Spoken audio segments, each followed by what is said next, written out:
আসসালামু আলাইকুম এভরিওয়ান। আসসালামু আলাইকুম গাইস, কেমন আছেন? তো আসলে অনেকদিন হয়ে গেল আপনাদের প্রশ্নের যেই উত্তরগুলো দেওয়ার কথা ছিল দিতে পারি নাই, বিভিন্ন ব্যস্ততার কারণে আসলে অনেক লেট হয়ে গেছে। হ্যাঁ, আজকে আমরা দিব আপনাদের সবগুলা প্রশ্নের উত্তর। আচ্ছা, অবশ্যই ভিডিওটা শেষ পর্যন্ত দেখবেন। তার জন্য আন্তরিকভাবে দুঃখিত আমরা, বুঝছেন, লেট আসলে হওয়ার দুঃখিত, জন্য। অনেক লেট হয়ে গেছে। সব থেকে কমন প্রশ্ন যেটা, আমার কতদিন লাগছে ফ্রান্সে আসতে, আমার অ্যাপ্লাই থেকে শুরু করে আমার ভিসা পাওয়া পর্যন্ত কতদিন সময় লাগছে। আলহামদুলিল্লাহ খুবই কম সময়ে আমি ভিসা পাইছি। মাত্র 5 মাসে আমার ভিসা প্রসেসিং সবকিছু রেডি হয়ে গেছে। অ্যাপ্লাই থেকে শুরু করে ভিসা পাওয়া পর্যন্ত আলহামদুলিল্লাহ আমার জাস্ট 5 মাস লাগছে। আমি নিজেও কল্পনা করিনি এত দ্রুত যে হবে, আসলে না। বুঝছেন? তো আমার দেখা মতে এই পর্যন্ত আমার এক্সপিরিয়েন্স 5 বছরের পথ চলা ফ্রান্সে। এর মধ্যে কাউকে দেখি নাই 2 বছর নিচে কারোটাই হতে। এই জায়গার মধ্যে অনলি 5 মান্থ, আসলে এটা অ্যামেজিং, কি বলবো আর কি। আর আরেকটা কোশ্চেন, আমাদের 2022 সালে ফোনে বিয়ে হয়, যেটাকে অনলাইন ম্যারেজ বলে। তারপরেও 2024 সালে বাংলাদেশে আসে। তো একটা আপু কমেন্ট করছে যে 2022 সালের বিয়ের ডেট আমি কাবিননামায় দিয়েছি নাকি 24 সালের। অ্যাকচুয়ালি আপনি যখন অ্যাপ্লাই করবেন তখন এইসব ফোনের বিয়ে, অনলাইন বিয়ে এগুলা ওরা গ্রহণ করে না। সো আপনি যখন আপনার হাজবেন্ড দেশে থাকবে তখন এই ডেটই থাকতে হবে।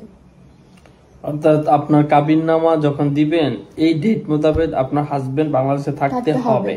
হ্যাঁ, আর যদি না হয় এটা অটোমেটিক রিজেক্ট হয়ে যাবে, এটা 100%। হ্যাঁ, সবাই আরেকটা কোশ্চেন করেন, আমি কতদিনের জন্য ফ্রান্সে আসছি। আসলে আমি ফ্রান্সে আসছি পার্মানেন্টলি থাকার জন্য। আমার হাজবেন্ড যেরকম থাকে, আমরা মাঝে মধ্যে দেশে ঘুরতে যাব, এটাই।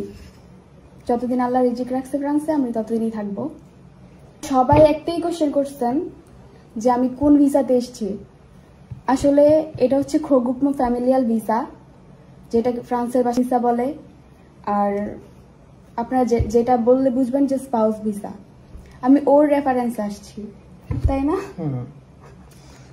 যেটা কিনা আমার রেফারেন্সে আমার বাবা মা এবং আমার ওয়াইফ এবং ছেলে সন্তান যদি থাকে তারা আসতে পারবে।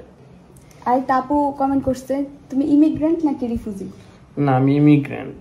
এবার আমাদের বিয়ের বিষয়টা ক্লিয়ার করি। অনেকে প্রশ্ন করছেন যে আমাদের লাভ নাকি অ্যারেঞ্জ, বলো। আমি কি বলবো, বলো তুমি। আসলে আমাদেরটা প্রথমের শুরুটা পারিবারিক ভাবে হয়েছে। আমাদের 2022 সালে ফোনে বিয়ে হয়েছে, তারপর 2024 সালে ও দেশে আসছে, তারপর আবার নতুন করে বিয়ে পড়ানো হয়েছে। সো এটাই, এই 2022 থেকে 2024 পর্যন্ত যে টাইমটা, এটা আমাদের ওয়ান কাইন্ড অফ লাভ, মানে এটা আমাদের ভালোবাসার সময়ই কাটছে। আপনাদের যদি আরো কোনো কোয়েশ্চেন থাকে এই ভিডিওতে কমেন্ট বক্সে কমেন্ট করবেন, আর সবাই আমাদের জন্য দোয়া করবেন। আর সবাই আরেকটা প্রশ্ন করে, আমরা এত হ্যাপি থাকি কিভাবে? আসলে আমরা যখন ভিডিও করি না, ঝগড়া টগড়া করি, তারপর এসব ভিডিও করি, ঝগড়াগুলো সামনে আসে না। ঝগড়া হয় না স্বামী স্ত্রী এই দুইটা প্রাণীর ভিতরে, যদি কেউ বলে তাহলে এটা আমি কখনো বিশ্বাস করবো না। হ্যাঁ, এইটাই। তো আজকের ভিডিও অনেক বেশি বড় হয়ে যাচ্ছে। নেক্সট কোনো কোয়েশ্চেন থাকলে অবশ্যই এখানে করবেন।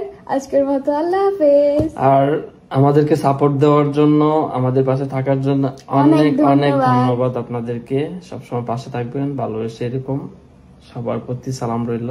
আল্লাহ হাফিজ, আসসালামু আলাইকুম। আল্লাহ হাফেজ, আসসালামু আলাইকুম।